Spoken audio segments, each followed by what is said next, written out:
Picture this. You're standing under the scorching desert sun in Henderson, Nevada, and tempers, they are absolutely boiling over. You can literally hear the crack of pads echoing across the practice field, and it all just culminates in this brutal, explosive brawl between the heart and soul of a defense and a veteran quarterback fighting, desperately fighting, for his final shot. Meanwhile, 1,000 miles away, tucked inside these pristine, air-conditioned boardrooms down in Miami, a Hall of Fame broadcaster is quietly, almost ruthlessly, pulling the strings of a multi-billion-dollar NFL franchise. Listen, this isn't just your standard preseason. This is the exact moment where the foundation of the league gets violently ripped apart and rebuilt from the ground up.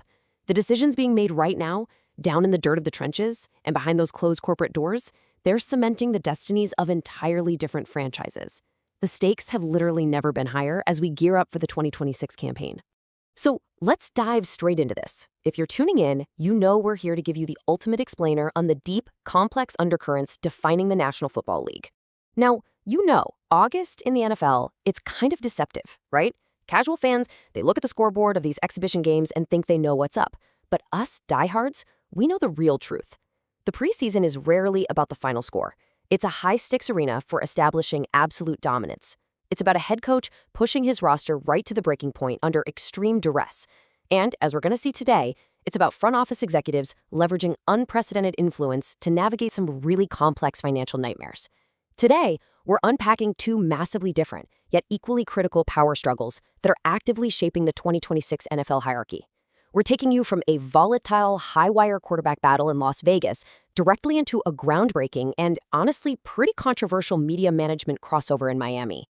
Section 1. The Raiders QB Hierarchy, Cousins versus Mendoza. We gotta start in the trenches with the Las Vegas Raiders. Head coach Clint Kubiak is facing, hands down, one of the most critical roster evaluations of his entire tenure. A team's identity, as we all know, begins and ends under center. And Kubiak, he's tasked with navigating this highly sensitive, incredibly tense quarterback room. I mean, every single snap, every read, every audible out there in practice is being meticulously charted. Just look at the stark contrast in the two career trajectories colliding here. On one side, you've got Kirk Cousins. He's the established veteran. He has seen literally every defensive scheme and coverage shell imaginable. You know, those specific defensive alignments designed to disguise intentions and confuse the quarterback? Cousins has seen them all, and he is currently gripping tightly to those first-team reps. But right there, breathing down his neck, on the other side, is Fernando Mendoza, the rising youth. And every single day, Mendoza is gaining crucial developmental reps, just eating into that razor-thin margin of error Cousins has left. In the NFL, youth is absolute currency. Mendoza's rising presence creates this huge shadow over every single throw Cousins makes. Guys, this isn't just a battle for the starting job. It's a battle for the immediate future of the franchise. And, well, the pressure cooker of an NFL training camp can only hold so much steam before it completely shatters. And we just saw exactly what happens when that limit is reached. The Raiders suffered this sloppy, disjointed 27-14 preseason loss to the Arizona Cardinals. Now sure, Kirk Cousins did manage to lead a single touchdown drive, but the overall offensive stagnation, it set off massive alarm bells. Following that game, Kubiak actually made his depth chart choices even clearer, continuing to back his veteran. But the defense had seen enough. In this almost cinematic, explosive moment during camp, the tension just completely snapped. Defensive superstar Max Crosby, who was the absolute undisputed alpha of this Raiders team, physically clashed with Kirk Cousins. An actual fight erupted right there on the practice field. Now, Crosby blasting the veteran quarterback, that isn't just a standard camp scuffle. No way. It's a glaring, unavoidable symptom of a defense demanding immediate competence and an offense desperately trying to find its footing while a rookie waits right there in the wings. Section 2. A rookie cornerback rises, disrupting the defense. Let's shift our focus away from that offensive tension and look at a massive, completely unexpected defensive revelation. So, while Darian Porter and Eric Stokes are the slated starters at cornerback for Week 1, we all know the NFL is a brutal war of attrition. The depth chart behind those guys is highly volatile. General Manager John Spytek and Defensive Coordinator Rob Leonard have been aggressively searching for playmakers to elevate the secondary, and someone completely off the radar is stepping up to disrupt the entire defensive hierarchy. Enter this incredible praise from defensive backs coach Joe Woods, talking about their 5th-round draft pick out of Cal, Hezekiah Massis. Woods specifically highlighted Mass's quote-unquote extreme lateral quickness, that vital, elite ability to instantly shift side to side and mirror wide receivers in tight face-to-face press coverage. And then he dropped the ultimate comparison, Denzel Ward. Now, okay, Woods was quick to clarify that the rookie has a long, long way to go to reach the level of a 5-time Pro Bowler. But come on, just uttering that name in the same breath as a 5th-round rookie, that builds immense anticipation. To truly grasp the sheer scale of Moss's development, we really have to look at how rapidly he's erasing his pre-draft criticisms. I mean, coming out of Cal, scouts flagged his physicality, specifically his poor tackling. They looked at his slender, 6-foot, 179-pound frame and thought, can this guy survive the punishing run game in the pros? His technique and coverage was deemed kind of inconsistent, too. But look at the camp reality right now under Rob Leonard's defensive scheme. Moss is playing with this elite, undeniable confidence. When asked about his tackling critics recently, Moss has literally stated he is trying to take their head off. He's out there proving he can do everything, trusting his innate feel for spacing and route pattern recognition to close on the ball insanely fast. He's taking every single perceived weakness that caused him to drop in the draft and just forging them into his absolute strengths. So, what's the big takeaway here? The crucial point of this defensive resurgence comes down to that single digit right there. 5. Round 5. If GM John Spiketek and the Raiders have truly found a heavy contributor, or dare I say a future star, in the 5th round, it drastically alters the entire trajectory of their 2026 season. Think about it. In a hard salary cap league, getting premium high-level production out of a day 3 draft pick on a cheap rookie contract is literally the ultimate competitive advantage. It lets you spend your big money elsewhere. If Massis can provide lockdown depth behind Porter and Stokes, or even challenge for starting snaps as the season grinds on, the ceiling for this entire Las Vegas defense absolutely skyrockets. Okay, jumping into Section 3, Aikman's dual NFL roles, media and management. Now, we're zooming way out to the macro level, looking far beyond the grass of the practice field. We're heading directly into the executive suites because, guys, there is an unprecedented situation unfolding right now that changes how we view the entire structure of the league. It's the massive question currently sending shockwaves through the sports business world.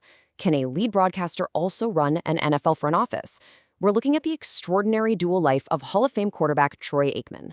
On one hand, you know him. He's the face and voice of ESPN's Monday Night Football, analyzing teams, coaches, and players for millions of viewers every single week. But on the other hand, he is actively serving as a high-level consultant for the Miami Dolphins. And let me be clear, this isn't some honorary ceremonial title. This is real, operational influence over an active NFL franchise. To understand how this is even possible in the first place, we have to look back at the precedent recently set by another legendary quarterback. The traditional ironclad lines between media objectivity and team management are permanently blurring right before our eyes, and Tom Brady was really the catalyst for the whole shebang. Brady serves as a minority owner of the Las Vegas Raiders while simultaneously acting as Fox's lead in-game analyst. Commissioner Roger Goodell and the league allowed it, which effectively opened Pandora's box. Aikman is now walking directly through that door Brady opened, pushing the absolute boundaries of what a massive media partner is actually allowed to do within the internal, secretive operations of a competing team. Let's walk through the timeline of Aikman's undeniable off-field influence in Miami, because frankly, his fingerprints are all over the current architecture of this franchise. First up, Aikman directly advised the Dolphins on the absolutely critical hiring of their new general manager, John Eric Sullivan, actually helping pull him away from his role as VP of Player Personnel with the Green Bay Packers.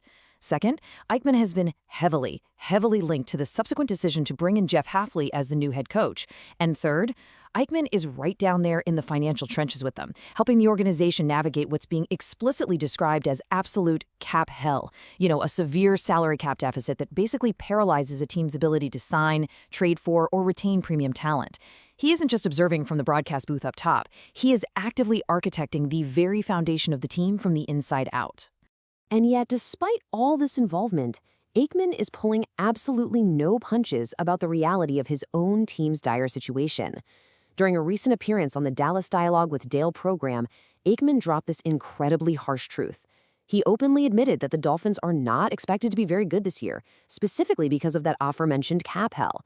Furthermore, he explicitly pointed out the resulting consequence with just ruthless candor. There are 0 Monday Night Football games scheduled for Miami this year. I mean, think about that. It is a staggering level of honesty from a consultant about his own franchise, delivered with the blunt, critical detachment of an elite analyst.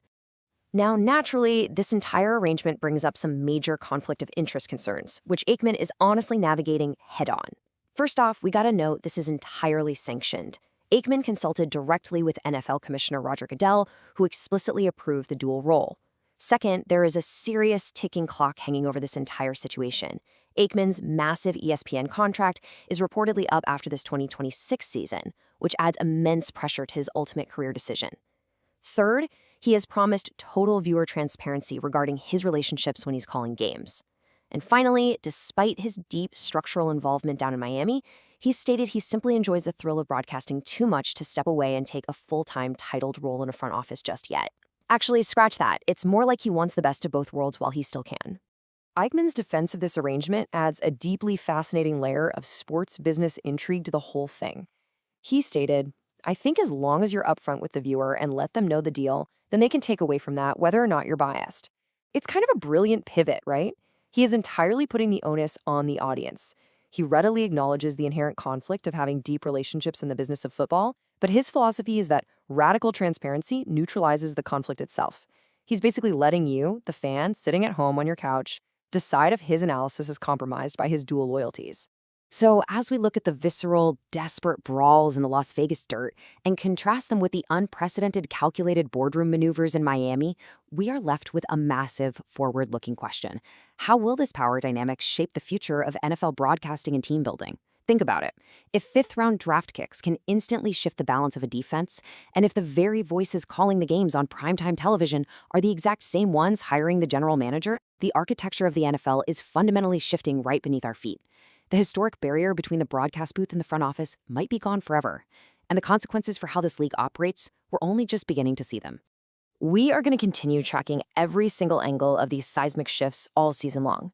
If you want to really understand the true mechanics of the league, you need to subscribe to NFL Nexus right now. Hit the like button on this explainer to help us appease the algorithm, and dive into the comments below. I want to know your thoughts. Do you think Aikman's dual role is a dangerous conflict of interest, or is this just the new reality of NFL business? And hey, if you want to take your support to the next level, click that join button and become a member of the channel for exclusive content. Until next time, keep your eyes on the real game being played.